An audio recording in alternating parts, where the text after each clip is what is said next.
Hi YouTube, Queen here. Welcome to my channel. My channel is basically going to be designed to the entrepreneur, the inspiring entrepreneur, people with goals, people who want to see a different lifestyle, hard workers who are tired of working a job, etc. But my first video is not going to be about any of that. I mean, I'm human, you're human, and we do a lot of human things. And there are a lot of humanly things that will keep us from pertaining to things that we want in life, like a residual income, financial freedom, and things of that sort. So our biggest thing that I feel like we deal with as people on a daily basis will probably be toxic relationships. And I'm not just talking about relationships with significant others. I'm talking about toxic friendships, toxic situationships. People who are afraid to commit sometimes end up in a situationship that they don't really want it to be what it is, but it is. It turned into that. It's almost like a relationship because you two are together and you're not putting a title on it, basically. But there are a lot of people who don't even realize that they're in toxic relationships. And I'm probably gonna do 2 or 3 parts to this because I don't want the video to run that long. But I have about 30 different things that I am going to spew on very briefly. And one of these things I'm pretty sure in some way, shape, or form you will be able to relate to. And you will realize that maybe you're in a toxic relationship, maybe a semi-toxic relationship. Maybe it can be worked on, maybe it can be saved, but it's 2019 and it's our time, and there are a lot of things that you need to get rid of regardless of if you love these people or not. Love is a very strong thing, and it can be misconstrued so many times and in so many ways. But we're gonna go ahead and get into the video, and I'm gonna start with giving you the definition of a toxic relationship. Okay, so a toxic relationship is categorized by behaviors on the part of toxic partners that are emotionally, not infrequently, physical damaging to the partner. It is characterized by insecurity, self-centeredness, dominance, or even control. So, insecurity is probably one of the number one things that we deal with because we find so much fault in ourselves that it's hard when people tell us that we're beautiful, or people tell us that we're perfect to them, and people tell us these things. It's hard for us to accept that because we are our number one critics, and we find things that are wrong with ourselves before others can see them. And when you find those things within yourself, it comes out in a negative way, especially when you're dealing with people, because you feel that way about yourself. That is what's shown on the outside, and that is us being toxic to ourselves at that point. Self-centeredness. There's people out here, and I know a few of them. I dated one, and don't get me wrong, big up, he's a very good guy. He's a good person, and I mean, like, if he becomes close to you, he will do anything in his power to help you. But he is a very self-centered person, and when he's down, he has this way of dragging you in and making you feel like you have to help him because he's such a good person, and because he has good qualities that, you have to help him. And he does it in such a way to where you feel like, I have to help him, or her. Let's put it out there like that. Him or her. And then they get to the point where they get back where they need to be, or you help them get back where they need to be. So when they get to that point, they're like, oh, well, this is where I'm at. And I did this for me, and I did this for myself. Not really even acknowledging that there were so many people into play that got you back there, and now that you're back at this point, you feel like you're bigger than those people that helped you get there. Dominance. Dominance could probably be a few things. I would say my opinion of dominance is, you get with someone that, or you have a friend that has a better job than you, or they're doing a little bit better than you in life, or it could be a number of things, but these people constantly remind you that, I'm better than you, or I can get better than you. My car is better than yours. They always feel like they have the upper hand on you because they have something a little more than what you have. So they feel that you need them in return. You need them to be who you want to be, throughout your struggle or whatever it may be. Control, we all know that. We all have our own limits to what we feel like control is. We have our own opinion of what we feel like control is. I feel like control is anything that does not allow you to be yourself. If somebody's trying to tell you how to spend your money, and I mean, like, don't get me wrong, there's a difference between control and just criticism, constructive criticism. You might have a parent or a sibling or a friend that you actually do look up to, somebody that you can take advice from, that is telling you, like, look, you're spending your money in a messed up way, and I feel like you should learn how to save money. They're telling you positive things about how you're spending your money, then I feel like you should take that advice. But somebody's telling you that when you get your paycheck, you should give them your money, and they give you what they feel like you should spend. They're able to spend whatever they want to spend at your expense and things of that such. So there's a difference between control. There's a difference in just constructive criticism, and a lot of the time we misplace the two of them and make them one. But there are a few topics that I want to hit on tonight because I feel like there's somebody out there that needs this message. And don't get me wrong, in no way, shape, or form am I a psychiatrist or uh, um, or a shrink or anything like that. I'm just speaking from life experiences and things that I've been through. I mean, a lot of people might look at me and be like, oh, she's young. What could she have gone through? But I am 39 years old, and I have experienced and seen a lot because I've done a lot in my life. And you guys have to excuse me because I am getting over a head cold. Somebody at work got me sick. But I keep going. I was supposed to binge drop these videos, but like I said, I was to the point where I just wasn't functionable, and I needed to get myself back to a certain wellness. So the first thing that I want to talk about today, and excuse me, I am going to be looking down because I am looking at my notes.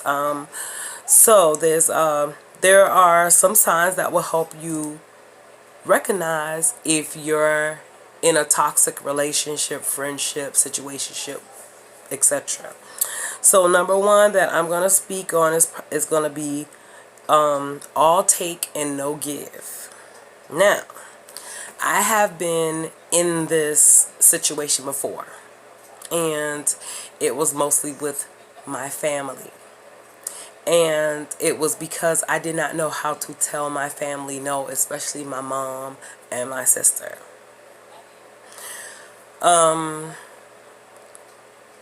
I moved to Greensboro, North Carolina in 2002. And when I got to Greensboro, North Carolina, it was a matter of months. I was at home with my son. My son's father was working and paying the bills, but my son wasn't able to go to daycare and stuff like that because he had asthma bad. And the doctor pretty much said that somebody has to be home with him. One of you have to stay home with him. Nobody's going to give him the proper care that he needs other than his parents. So therefore, I was the one that stayed home. And me being home just kind of like made me lose my mind, because I am a people's person, and I feel the need to not be noticed, but I do feel the need to have to interact with members of the opposite sex, members of the same sex, and in a way to where it becomes almost like a business minded thing with me, and that's just the type of person that I am.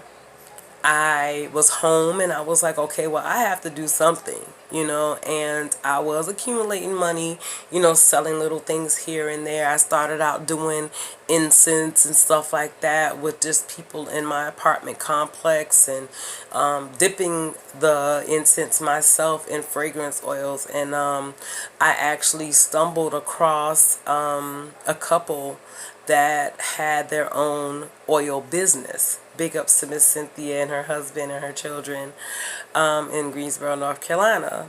Sensuous Scents and Sights. If you ever are in the Greensboro area, you have to go to Sensuous Scents and Sights. If you live in the Greensboro area, go there. If you're looking to get into the oil business, which I made a good amount of money selling oils.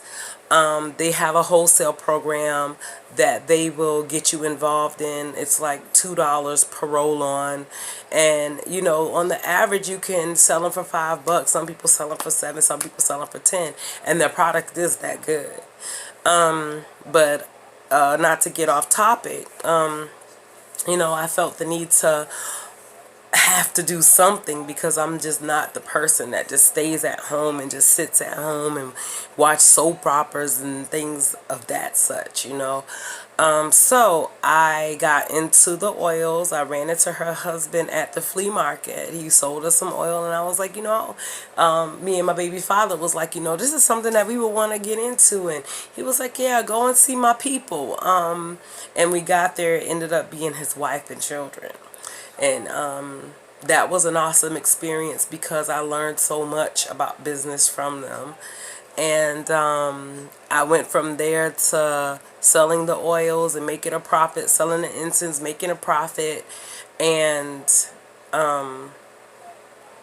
just going from there to making my own lotions by hand using shea butter, blah blah blah. I'm gonna fast forward a little bit. So within a matter of 4 or 5, 6 months, I was already on my way to owning my own lingerie store. I had incorporated lingerie into my business and was making $1,200 in 4 days at a flea market. And from there, I was like, I'm not doing anything with my money. I might as well open a store. I can have my baby there, and just have my own business instead of just sit home and not do nothing and be unproductive. But after having my lingerie store for about 4.5 years, my grandmother passed away. And after my grandmother passed away, I ended up moving back home to help my mother with my autistic cousin that she had inherited after my grandmother died. And in the midst of me helping her, I had my own children, so I felt like I needed my own space. I needed to have my own place, pay my own bills, and be able to live our life the way we want to live our life. So I lived apart from my mom, not far from her, but apart from her. It started out with us just making sure that he got into the house after school, and making sure that somebody was there and the house was open up for these people to be there with him and feed him and make sure that he takes his medication. And I found myself having to set a schedule every single day, because I was still working as a server, bartender, and I was paying my own bills. So I realized that as months go by, years go by, and I only planned on being there a year, but as the months went by, I found myself being trapped, pretty much. And it's like I found myself having to pick up the slack more and more and more and more, because my mother worked 2 jobs, and it was almost like she was feeling like, okay, well, my jobs are more important than yours. You do all of these things so that I can work. And this was somebody who didn't have any rent, had cable bill, light bill, did not have water bill, because this is Beaufort, South Carolina. So Beaufort, South Carolina is still a little country. It's still a little behind. I mean, they're building up. It's a military town. Beautiful scenery. Big ups to Beaufort, South Carolina. It's where my roots lie.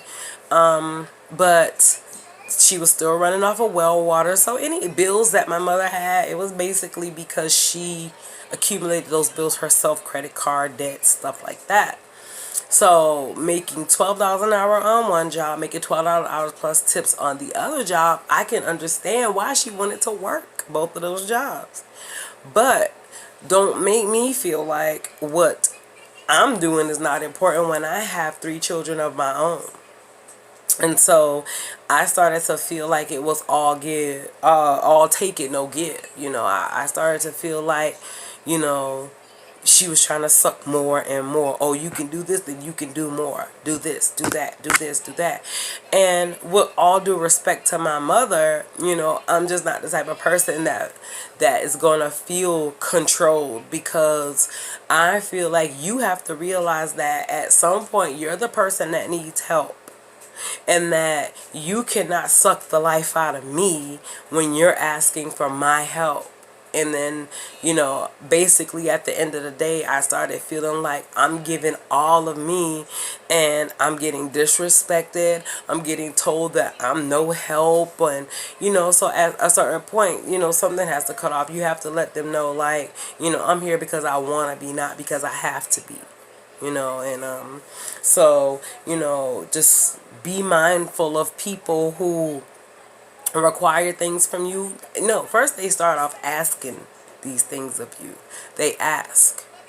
And the minute that you say yes, without any stipulations, without any boundaries, on it, then they start to ask more of you. And then when they feel like you've conquered that, then they ask something else of you. And because it's your family, never feel like you can't say no, because that's where it starts at. And then you have to realize at some point that it's you enabling them to suck the life out of you. And then comes feeling drained.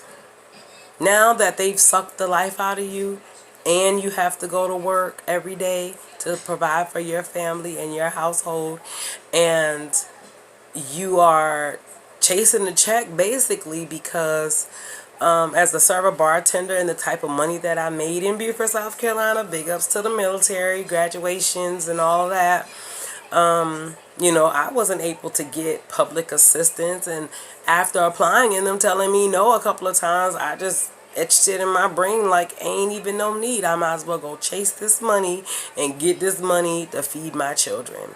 And then as a server, you get money every day. So your checks don't even mean anything at this point. You get money every day. So you're chasing that money every day. Even when you don't feel like going to work, you like, dang, I know if I go to work today, I can make about $120, $250. Shit, I walked out of there one time with like $390. And that was due to parties, and we had a banquet room that was reserved that night. And working at Gilligan's in Beaufort, South Carolina. Big up the Gilligan's, Emily and everybody there. Sam, I miss y'all, man. But it was like 7 good servers.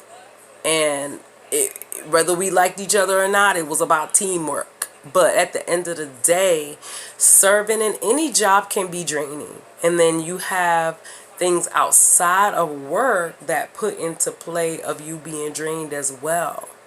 And that is something that keeps us from living the life that we would love to live. The life that we see people live on TV, on the internet every day. And these people have learned that when you dealing with somebody that is all take and no give, that drains the hell out of you, they realize that these people are toxic and they get them out of their lives. That's why they're able to live that life. You know, that's just like they tell you in AA. It all starts with you. Once you come to the reality that this is a problem, then it's easy for you to get rid of that problem. So I'm going to move along. So the lack of trust. That is a big one that we deal with every day. And y'all have to forgive me because I haven't set up my studio equipment yet. So I'm kind of doing this from my bedroom. But the lack of trust. When you don't trust somebody, how can you take their advice? How can you do the things that's asked of you when you don't even trust them? They tell you that the clouds are purple outside and you go outside and the clouds look white and they still come outside and tell you that the clouds are purple. But then you find out later on that they were actually white. Like, once you lose trust in a person, it's hard for you to believe in anything about that person. When that person has shown you that your level of trust was here and that it really should have been here. And like I say, time after time as I move from topic to topic, that it all starts with you. It's how much you're going to take. It's how much you believe. So once you lose trust, I'm telling you now, that right there should be deaded. Because no matter what the relationship is, whether it's a friendship, whether it's a situationship, whether it's a marriage, a relationship, boyfriend and girlfriend, once you lose trust in the next person, how could you ever have anything? Like, how could you actually have a genuine friendship, relationship, or anything? How can you trust this person with your sexuality? How can you trust this person with your secrets? You can't. Because no matter how much you try to trust them, it's always that one thing. And that one thing hurts so bad because you never expected this person to do that. And so once you lose trust, there should be nothing else. Even especially in a relationship. Once that person has, and I'm not saying that people can't change, but I'll say about 85% of the time, I'll leave that 15 to those who have changed. Big ups to those who have changed. But about 85% of the time, you go back into that friendship, into that relationship with the same deceit that made you want to leave it the first time. Then you find yourself kicking yourself in the ass like I should have and I could have and I would have been doing this. You know, you could stay there all you want. Trust me, it's not gonna go anywhere. So number 4, hostile atmosphere. A lot of us is living that today, and there's some of us that's not. There's some of us that's not tolerating the shit.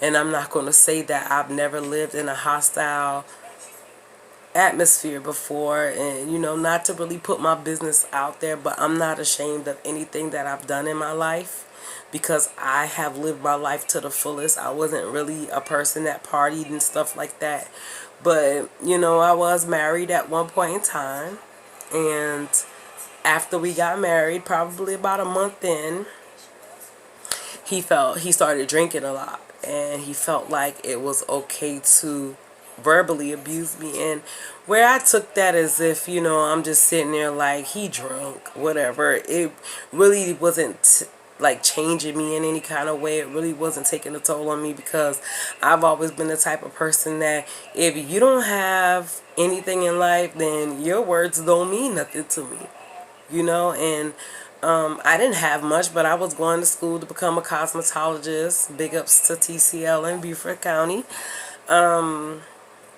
But I had a lot of things going for myself. I was 18 years old when I got married. God bless my grandmother's soul in heaven. I wanted to wait a year, and she was like, "What's the difference between this year and next year?" And I'm like, "A whole year," But I ended up getting married at 18. I did pursue my cosmetologist license and I got it. I was a cosmetologist for a while. And I was diagnosed with asthma when I was 21. I tried to keep up with it as much as I can, but the chemicals were a little too harsh for me. And I ended up doing it here and there, but at the same time, I had my own hustle. You know, I always had a hustle, a legit hustle. And my husband went from being verbal to being physical. And I remember the very first thing that he did was mush me in the side of my face with his finger. And where he was drunk, I almost decided to just let it go. You know, like, he drunk, I'm not going to even pay it any attention. But then, you know, I had the elders in my life that always taught us that a drunk person speaks with a sober mind. I'm pretty sure everyone's parents or grandparents or neighbors or just anybody that older that you've confided in have told you that.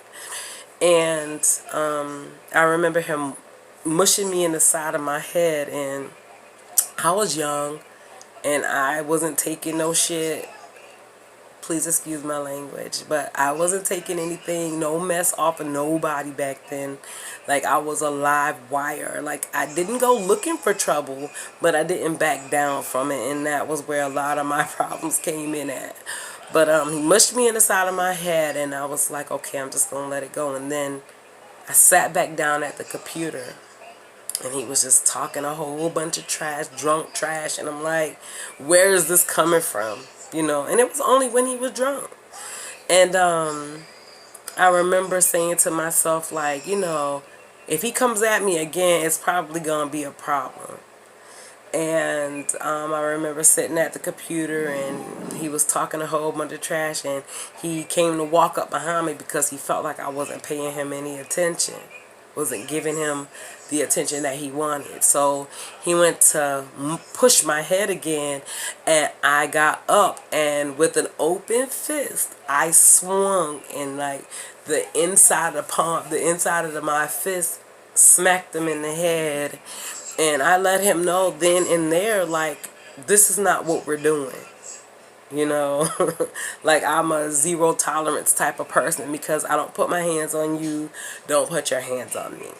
You know, and that's just the way that I feel, because too many times that guys, like, hit females and they hit them in the wrong way and kill them or damage them for life. And I just decided that I never was going to be one of those people, because I watched my mom go through a whole bunch of BS in our life, and I just decided that I never was going to be her, you know. And it just got worse and worse from there, to the point where, yeah, I kind of have a record, you know. It's stuff way back. Last time was like 2001 when I decided that I had enough, and I left the keys to his truck and a note on the back of the chair like, I'm out. I'm not coming back. You can have it. I don't need it. You know. So there's a way, somewhere where you have to draw the line, and that's number one. You have to know when enough is enough. And once I have over 20 charges under my name, like, yeah, it's probably time to go. It's been time to go. But you know, hostile environments, like, atmosphere is everything. You know, you can't even be yourself when you're in a hostile environment, because 9 times out of 10, if you're in a hostile environment, you have to be who the other person wants you to be. And that is no way to live your life. Like, you have to get out of that as soon as possible. I don't know who I'm talking to, but you have to get out of that, because especially if you have children, I mean, there is no good outcome for it. And I'm not saying that this person is just evil. This person could have had something happen to them that you don't know about, something that you do know about. But don't let them put what happened to them as a child on you, because then you start to take the abuse, because at the end of the day you're thinking, oh my God, he was abused as a child. Oh my God, he was molested as a child. He needs to go get help. You cannot do anything to help that except take those ass cuttings. that you don't deserve, that is not meant for you. The anger that he is displaying is not, or she is displaying, is not meant for you, because there's men out here who's being abused too. Good men who feel the same way that us good women feel, like we can change the other person, and you can't. They have to want to change themselves. So atmosphere is everything, man. Like if you're in a messed up atmosphere, you have to get out. You can never be yourself. And you were put here on this earth with a purpose to be yourself. And to give whatever you can give to mankind, because we need it. Okay, so moving on. So the next one I'm going to talk about is occupied with the imbalance. And what that means is your relationship or your friendship or your situationship is one-sided. You find yourself giving 100% or 80%. Let's just say 80%. You find yourself giving 80%, and then you find the other person is only giving 35%. And they feel like they only have to give 35% because they feel like you have more to prove than they do. Like, you've never been hurt before. Like, you've never been treated bad before, or, you know, the things that they had happen to them in their life is much more worse than yours, and they have a reason not to trust people. They always feel like they're the victim in it, and they're the perfect person, and you have to gain their love, and you have to gain their trust and respect. And the things that they're doing to you, again, is not meant for you. You have to take up the slack for the person before you. And it's always going to be like that. They're always, and again, I was in a relationship where I was talking about him being self-centered. And it was always one-sided. And I always used to ask him, like, you know, I understand the things that you endured in your childhood, but what makes your pain in the things that you've endured any worse than mine?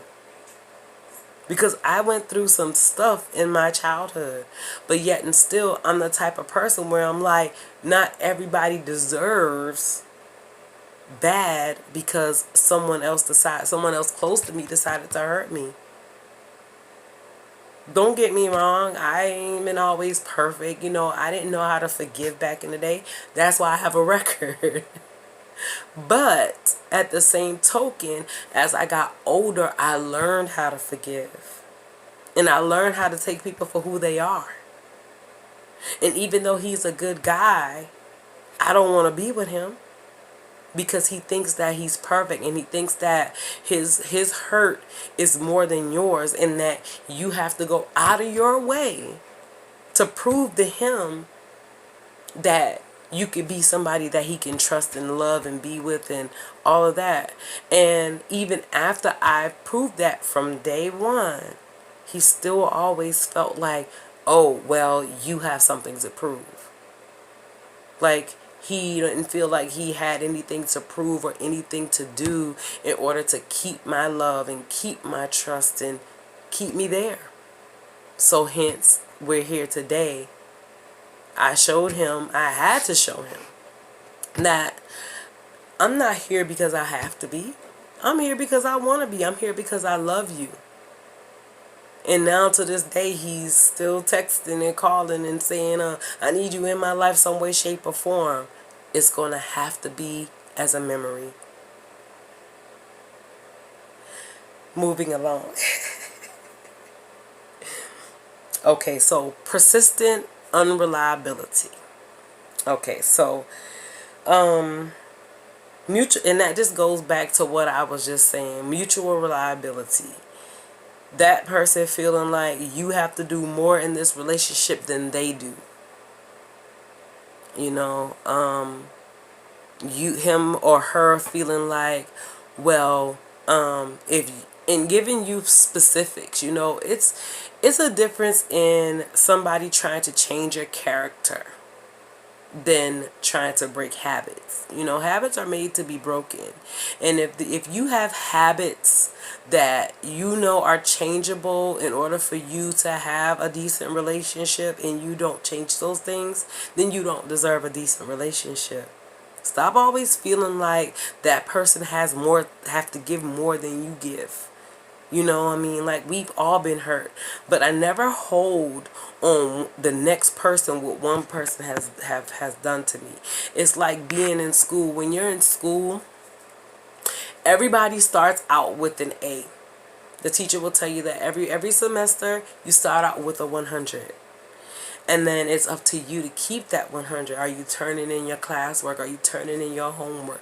To keep that A in school is the same as having a non-toxic relationship, because you should never feel like that person has to give more in the relationship than you do. Once it starts getting to that, then that's when the arguing every day comes in, and stuff like that. And then you're arguing and nobody's hearing the other person, or you are, but you're not even acknowledging what that other person say, because you feel like you're always right, or that person feels like every time they call you, you have to be there. And then when you call and text them, even if it's not about borrowing money or taking anything from them, all you might want to do is just talk. And then that person never answers the phone or answers text message, or you hear from them hours later or days later. Like, it's not fair. It's a one-sided relationship. And why should you continue to sit there and just take that, when there's somebody out there that's willing to listen, and there's somebody out there that's willing to give you that shoulder to lean on in a non-sexual way? But you choose not to deal with those people because you're with him or you're with her, and they're toxic as hell. You knew a long time ago it was time for you to get out of that, because this person is not reliable. This person's never there when you need them, even if it's just a talk. But whenever they need you, they feel like you should be there. But I'm going to move along. Consistent judgment. My personal opinion when it comes to that is, I feel like in some way, shape, or form, we all need judgment. And I don't get me wrong, I don't feel like it's man's place to judge. But when you're giving advice to a friend, to a significant other, to your parents, to your children, you have to judge them. And that's where the advice comes from. The advice comes from what you see in them, and what you feel like they're doing wrong, or because at the end of the day, everything is just your opinion. Because that person might not feel like they're doing it wrong, because they're living their life according to how they feel like their life is working. But even though I may be a little older than that person, and I see where this is going, like this particular thing is leading you down the wrong path, and I'm trying to stop you from doing that, because I've been there and I've done that, and I know that it's going to end up bad. Like, you have to judge them. You have to take into consideration everything that they've done to get to that point. And that's the reason that you're trying to stop them from making this mistake. Okay, now you have people that will walk up to you every day and be like, why do you wear makeup? Like, you're so pretty without makeup. Now, that's a good form of judgment, but for somebody to walk up to you and say, I see why you wear makeup, because you're not pretty without it. Or someone telling you about the scars in your face, or somebody's telling you about how you shape, or how you wear your clothes, or anything about your physical appearance, or the way that you act, or the things that you do on a daily basis. If somebody's constantly trying to judge you and break you down to make you feel less of a person,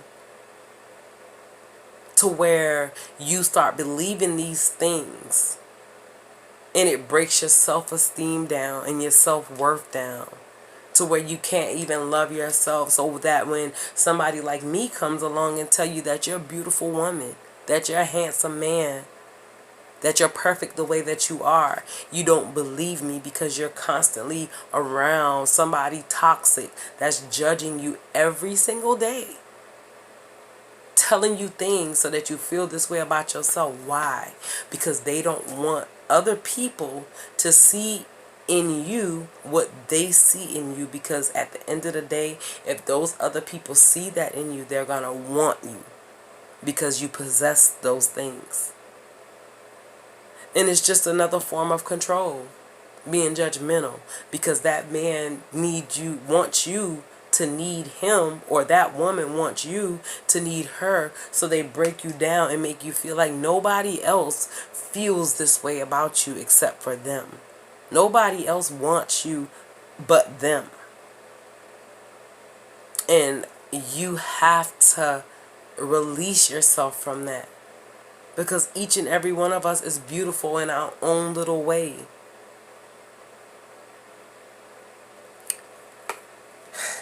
Moving along. I'm going to do one more, and I'm probably going to end this video because I'm running into 40 minutes. But I just had to do this as one of my first videos because I felt like somebody out here needs to hear this, because all of these things that I'm reading to you now and I'm elaborating on, I've been through. In the 39 years that I've been on this earth, in some way, shape, or form, I have experienced all of these things. And on some of them I elaborated. I even gave you an example that pertains to me.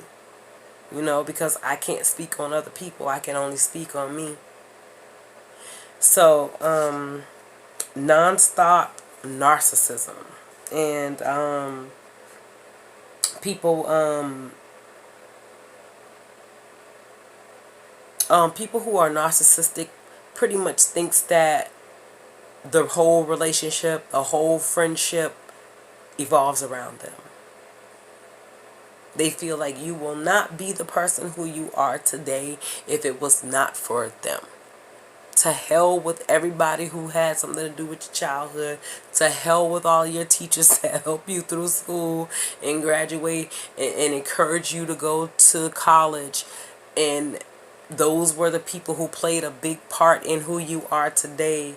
The other person in the equation feels like, you know, okay, yeah, all of those people did that. But if it wasn't for me being in your life, you would not be nothing.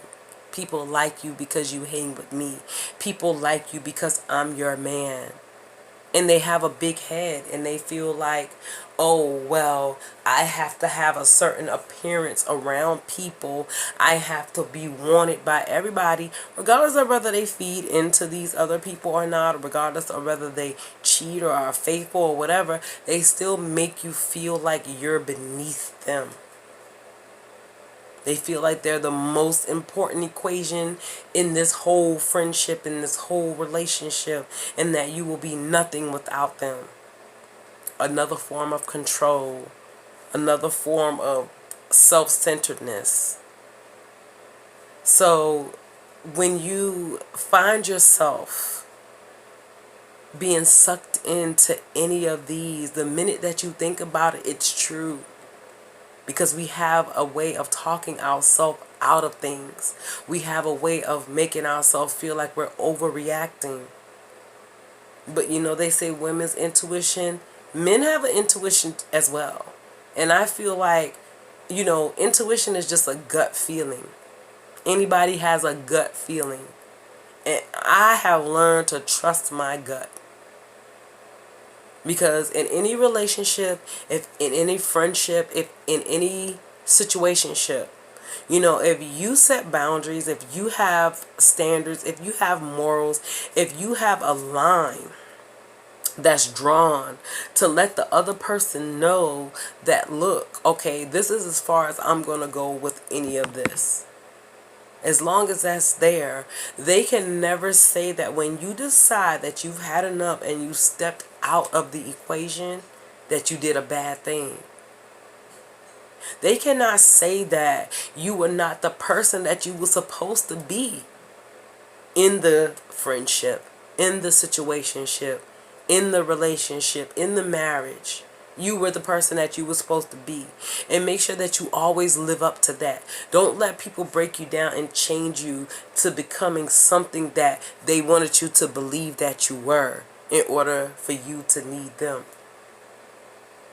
Always have a mind of your own. Always know how to get back to yourself. Don't get sucked in so much to where you can't even find yourself after it's all said and done.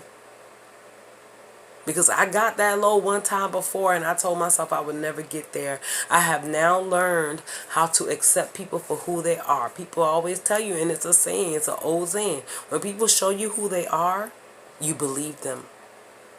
Don't try to make excuses for them, for you to, in your mind, believe that they are the person that you need in your life. Because toxic people create more toxic people.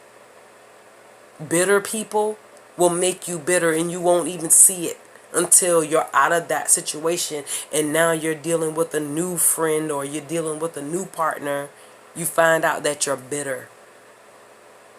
Don't let people tear you down to the point where you cannot build yourself back up again. When it comes to that, you just need to start looking at your life and realizing who all the toxic people in your life are and get rid of them. It's not worth it. You are beautiful. You are the person that God intended you to be. And some of you may not believe in God, but you are the person that you're intended to be. You have to learn how to change your train of your train of thought. Because anything that you put out into this universe, you're going to get back. Whether it be negative, whether it be positive, no matter what you put out, you're going to get it back. I am going to wrap it up a little bit by saying, continue to be you. Don't ever let anybody change who you are. You are beautiful. You are beautiful. If you have any comments pertaining to the video that I'm putting out, or if you have any comments, if you have any encouraging words, if you have anything that you want to add to what I am saying, please leave your comments in the comment section below. Like, subscribe, share, follow. Follow me on Facebook at She Loves Millions. Follow me on Instagram at BayGotSkills843, Hustler's Honor, and Billion Dollar Club. Until my next video, it has been my pleasure. I hope I was able to reach someone out there who's going through these things and not even realizing that they're going through these things. And this is probably going to be a 3-4 part series because there's a number of things that we go through on a daily basis that we don't even realize that we're a victim of. Toxic relationships. No more. It's 2019. Get rid of your toxic relationships. Until next time, Queen, and I'm out.